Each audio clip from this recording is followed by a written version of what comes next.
कहानियों की श्रृंखला के अंतर्गत आइए सुनते हैं गजानन माधव मुक्तिबोध जी की कहानी ब्रह्म राक्षस का शिष्य।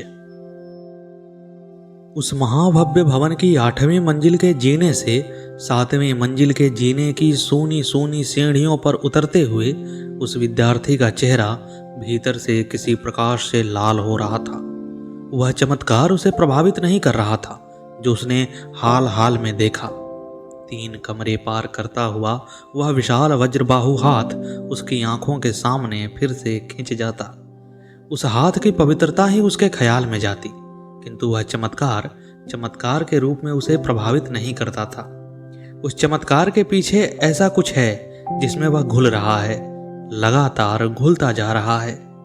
वह कुछ क्या एक महापंडित की जिंदगी का सत्य नहीं है? नहीं, वही है।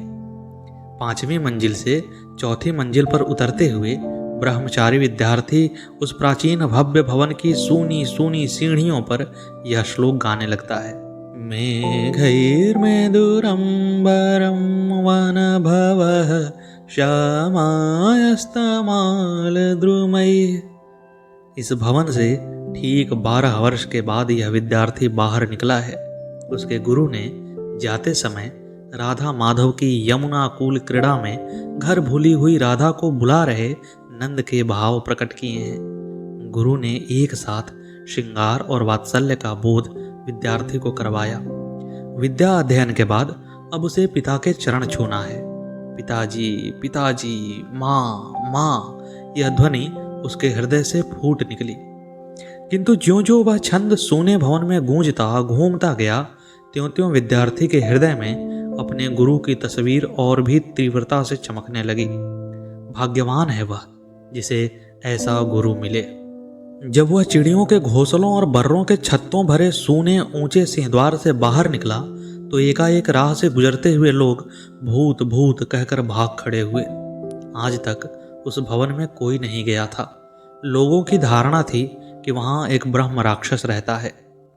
12 साल और कुछ दिन पहले सड़क पर दोपहर के 2 बजे एक देहाती लड़का भूखा प्यासा अपने सूखे होठों पर जीभ फेरता हुआ उसी बगल वाले ऊंचे सेमल के वृक्ष के नीचे बैठा हुआ था। हवा के झोंकों से फूलों के फलों का रेशमी कपास हवा में तैरता हुआ दूर दूर तक और इधर उधर बिखर रहा था। उसके माथे पर फिक्रें गुथ बिंध रही थीं। उसने पास में पड़ी हुई एक मोटी ईंट सिरहाने रखी और पेड़ तले लेट गया। धीरे धीरे उसकी विचार मग्नता को तोड़ते हुए कान के पास उसे कुछ फुसफुसाहट सुनाई दी। उसने ध्यान से सुनने की कोशिश की। वे कौन थे? उनमें से एक कह रहा था, अरे वह भट्ट नितांत मूर्ख है और दंभी भी। मैंने जब उसे ईशावास्योपनिषद की कुछ पंक्तियों का अर्थ पूछा तो वह बौखला उठा। इस काशी में कैसे कैसे दंभी इकट्ठे हुए हैं। वार्तालाप सुनकर वह लेटा हुआ लड़का खट से उठ बैठा। उसका चेहरा धूल और पसीने से म्लान और मलिन हो गया था। भूख और प्यास से निर्जीव वह एकदम बात करने वालों के पास खड़ा हुआ, हाथ जोड़े, माथा जमीन पर टेका, चेहरे पर आश्चर्य और प्रार्थना के दयनीय भाव। कहने लगा, हे विद्वानों, मैं मूर्ख हूँ, अपढ़ देहाती हूँ, किंतु ज्ञान प्राप्ति की महत्वाकांक्षा रखता हूँ। हे महाभागों, आप विद्यार्थी प्रतीत होते हैं, मुझे विद्वान गुरु के घर की राह बताओ। पेड़ तले बैठे हुए 2 बटुक विद्यार्थी उस देहाती को देखकर हंसने लगे। पूछा, कहाँ से आया है? दक्षिण के एक देहात से। पढ़ने लिखने से मैंने बैर किया तो विद्वान पिताजी ने घर से निकाल दिया। तब मैंने पक्का निश्चय कर लिया कि काशी जाकर विद्या अध्ययन करूंगा। जंगल जंगल घूमता, राह पूछता मैं आज ही काशी पहुंचा हूं। कृपा करके गुरु का दर्शन कराइए। अब दोनों विद्यार्थी जोर जोर से हंसने लगे। उनमें से एक जो विदूषक था कहने लगा, देख बे, सामने सिंहद्वार है, उसमें घुस जा, तुझे गुरु मिल जाएगा। कहकर वह ठठाकर हंस पड़ा। आशा न थी कि गुरु बिल्कुल सामने ही है। देहाती लड़के ने अपना डेरा डंडा संभाला और बिना प्रणाम किए तेजी से कदम बढ़ाता हुआ भवन में दाखिल हो गया। दूसरे बटुक ने पहले से पूछा, तुमने अच्छा किया उसे वहां भेजकर? उसके हृदय में खेद था और पाप की भावना। दूसरा बटुक चुप था। उसने अपने किए पर खिन्न होकर सिर्फ इतना ही कहा, आखिर ब्रह्म राक्षस का रहस्य भी तो मालूम हो। सिंहद्वार की लाल लाल बरें गूं गूं करती उसे चारों ओर से काटने के लिए दौड़ी, लेकिन ज्यों ही उसने उसे पार कर लिया तो सूरज की धूप में चमकने वाली भूरी घास से भरे विशाल सूने आंगन के आसपास चारों ओर उसे बरामदे दिखाई दिए। विशाल, भव्य और सूने बरामदे, जिनकी छतों में फानूस लटक रहे थे। लगता था कि जैसे अभी अभी उन्हें कोई साफ करके गया हो, लेकिन वहां कोई नहीं था। आंगन से दिखने वाली तीसरी मंजिल की छज्जे वाली मुडेरे पर एक बिल्ली सावधानी से चलती हुई दिखाई दे रही थी। उसे एक जीना भी दिखाई दिया, लंबा, चौड़ा, साफ सुथरा। उसकी सीढ़ियां ताजे गोबर से पुती हुई थीं। उसकी महक नाक में घुस रही थी। सीढ़ियों पर उसके चलने की आवाज गूंजती, पर कहीं कुछ नहीं। वह आगे आगे चढ़ता बढ़ता गया। दूसरी मंजिल के छज्जे मिले जो बीच के आंगन के चारों ओर फैले हुए थे। उनमें सफेद चादर लगी गद्दियां दूर दूर तक बिछी हुई थीं। एक और मृदंग, तबला, सितार आदि अनेक वाद्यंत्र करीने से रखे हुए थे। रंग बिरंगे फानूस लटक रहे थे और कहीं अगरबत्तियां जल रही थीं। इतनी प्रबंध व्यवस्था के बाद भी उसे कहीं मनुष्य के दर्शन नहीं हुए और न कोई पैरों की आवाजें सुनाई दी, सिवाय अपनी पगध्वनि के। उसने सोचा शायद ऊपर कोई होगा। उसने तीसरी मंजिल पर जाकर देखा, फिर वही सफेद सफेद गद्दियां, फिर वही फानूस, फिर वही अगरबत्तियां, वही खाली खालीपन, वही सूनापन, वही विशालता, वही भव्यता और वही मनुष्यहीनता। अब उस देहाती के दिल में से आह निकली, यह क्या, यह कहाँ फंस गया? लेकिन इतनी व्यवस्था है तो कहीं कोई और जरूर होगा। इस ख्याल से उसका डर कम हुआ और वह बरामदे में से गुजरता हुआ अगले जीने पर चढ़ने लगा। इन बरामदों में कोई सजावट नहीं थी, सिर्फ दरियां बिछी हुई थीं। कुछ तैल चित्र टंगे थे। खिड़कियां खुली हुई थीं, जिनमें से सूरज की पीली किरणें आ रही थीं। दूर ही से खिड़की के बाहर जो नजर जाती तो बाहर का हरा भरा, ऊंचा नीचा, माल, तलैयों, पेड़ों, पहाड़ों वाला नजारा देखकर पता चलता कि यह मंजिल कितनी ऊंची है और कितनी निर्जन। अब वह देहाती लड़का भयभीत हो गया। यह विशालता और निर्जनता उसे आतंकित करने लगी। वह डरने लगा, लेकिन वह इतना ऊपर आ गया था कि नीचे देखने ही से आंखों में चक्कर आ जाता। उसने ऊपर देखा तो सिर्फ एक ही मंजिल शेष थी। उसने अगले जीने से ऊपर की मंजिल चढ़ना तय किया। डंडा कंधे पर रखे और गठरी खोसे वह लड़का धीरे धीरे अगली मंजिल का जीना चढ़ने लगा। उसके पैरों की आवाज उसी से जाने क्या फुसलाती और उसकी रीढ़ की हड्डी में से सर्द संवेदनाएं गुजरने लगती। जीना खत्म हुआ तो फिर एक भव्य बरामदा मिला, लिपा पुता और अगरू गंध से महकता हुआ। सभी ओर मृगासन, व्याघ्रासन बिछे हुए। एक ओर योजनों विस्तार दृश्य देखती खिड़की के पास देव पूजा में संलग्न मन मुदी आंखों वाले ऋषि मनीषी कश्मीर की कीमती शाल ओढ़े ध्यानस्थ बैठे। लड़के को हर्ष हुआ। उसने दरवाजे पर मत्था टेका। आनंद के आंसू आंखों में खिल उठे। उसे स्वर्ग मिल गया। ध्यान मुद्रा भंग नहीं हुई तो मन ही मन माने हुए गुरु को प्रणाम कर लड़का जीने की सर्वोच्च सीढ़ी पर लेट गया। तुरंत ही उसे नींद आ गई। वह गहरे सपनों में खो गया। थकित शरीर और संतुष्ट मन ने उसकी इच्छाओं को मूर्त रूप दिया। वह विद्वान बनकर देहात में अपने पिता के पास वापस पहुंच गया है। उनके चरणों को पकड़े उन्हें अपने आंसुओं से तर कर रहा है और आर्द्र हृदय होकर कह रहा है, पिताजी, मैं विद्वान बनकर आ गया, मुझे और सिखाइए, मुझे राह बताइए। पिताजी, पिताजी। और माँ आंचल से अपनी आंखें पोंछती हुई पुत्र के ज्ञान गौरव से भरकर उसे अपने हाथ से खींचती हुई गोद में भर रही है। साश्रुमुख पिता का वात्सल्य भरा हाथ उसके शीश पर आशीर्वाद का छत्र बनकर फैला हुआ है।